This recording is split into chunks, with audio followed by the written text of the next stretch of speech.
So here we are. Welcome to Transaction Review Calculator Practice, February 2017. I have a little bit of a practice session that I do at the beginning, as per usual, and then Kyoko, one of our members that I think you guys recognized her name by now, is going to just share her experiences with the group, which I think will be very valuable when it comes to how do you handle BK and all of that. So Kyoko, thank you so much for your time in preparing and showing up here and being so generous with your experience. I really appreciate that. Thank you. So, standard disclaimer, this is just my opinion only. You should always seek your own legal and accounting advice for anything you hear. All right, so this is a deal. I always like to just say, hey, what have I been dealing with in the last week or so that I can just, keep fresh. And so this is a note that came to me through my website,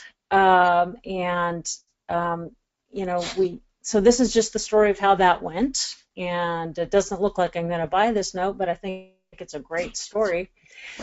So about 13 months ago. Yeah, 13 months ago. So two sisters inherited this house on 19 acres in a small town in Texas. It's rural. There's only about 4,000 people in the town. I can't remember how far out of San Antonio it is. But so, the population right there is an issue that's different than, quoting on something, that has at least 35,000 people where there's a reasonable sort of resale market. And then you also have, the acreage, it can be hard to figure out value. So that's just sort of a preamble to what we're going to be talking about. And so the down payment was nice. So when they inherited the house, they ended up having it on the market, and the person that wanted to buy it is the next door neighbor. They had a contiguous parcel. They wanted to acquire this because it was right next to their acreage already, and they were willing to put $35,000 down, which is 21%. That's very respectable. Sale price was $170,000, $35,000 down. So what we had is a first note and deed of trust for $135,000. So there's 21% protective equity on top of the note. And what they were willing to do, because they got their price and because they didn't have to hang out a long time, here's how they had structured this deal. So the borrower only wanted to pay $450 a month. They gave her a 0% interest loan. So, but it's only for 2 years, and then they have to pay it off. So in 2 years, the balloon due is going to be $124,200.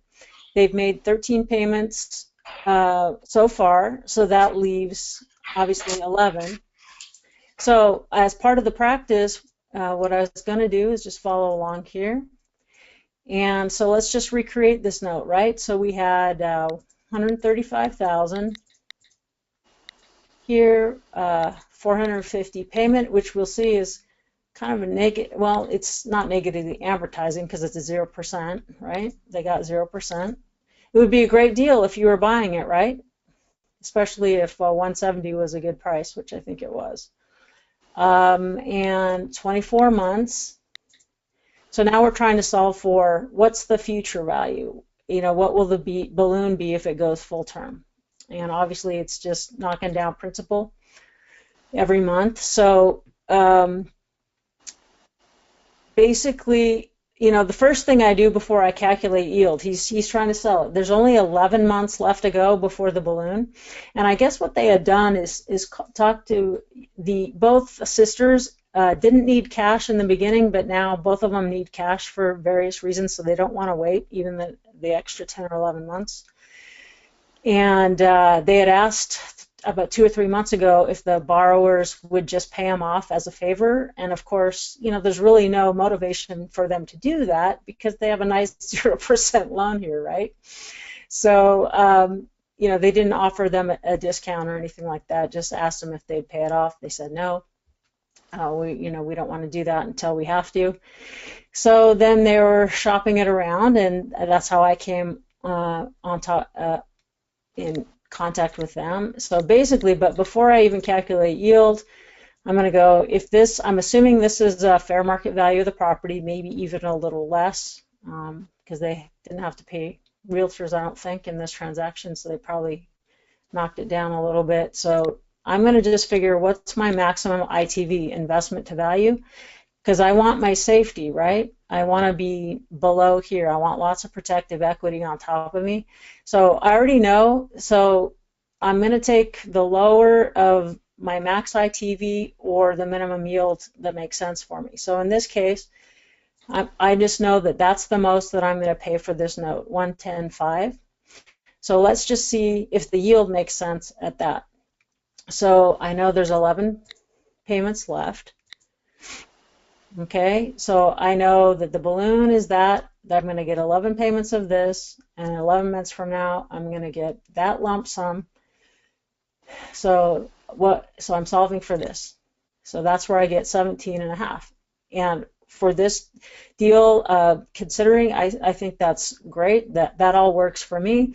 That number worked for them. So they said, yeah, let's go for it. And then that's when I realized how hard it was going to be for me to establish value.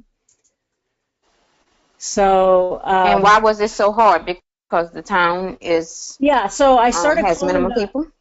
Yeah, so because it's a small population and it's rural with acreage, and so when I was starting to call around for BPOs and talk to local realtors there, they said, even us who live here, I'd have to go actually on the property and walk it and get permission to go inside of the house that's on the property before I could really tell you.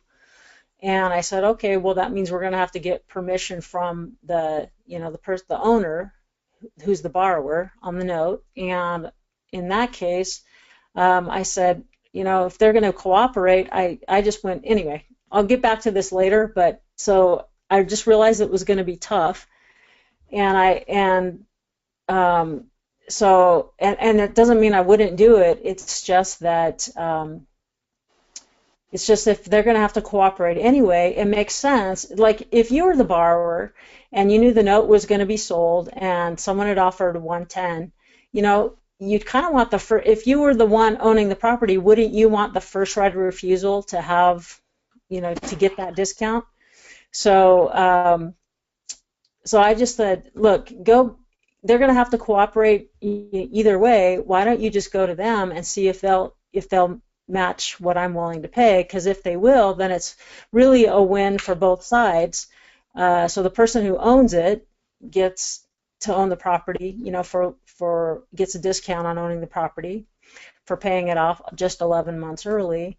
And then the sellers, they just get a really easy downstream, low closing cost sort of note, right, transaction. So it actually is the best for everyone. Okay, I maybe don't get this note deal, but there's other deals. So that's what actually ended up happening. I said, look, here's what you should do, because you should just go say, hey, I've got an offer on the table for 110.5. If you can match it, you can have it. And they said, okay, we'll take it. So that's a really excellent thing to do. And I think most people, they could have said, no, I can't pay it off right now, or I won't pay it off right now. And if they did, then it's, they'd hopefully be willing to cooperate with the sale of the note.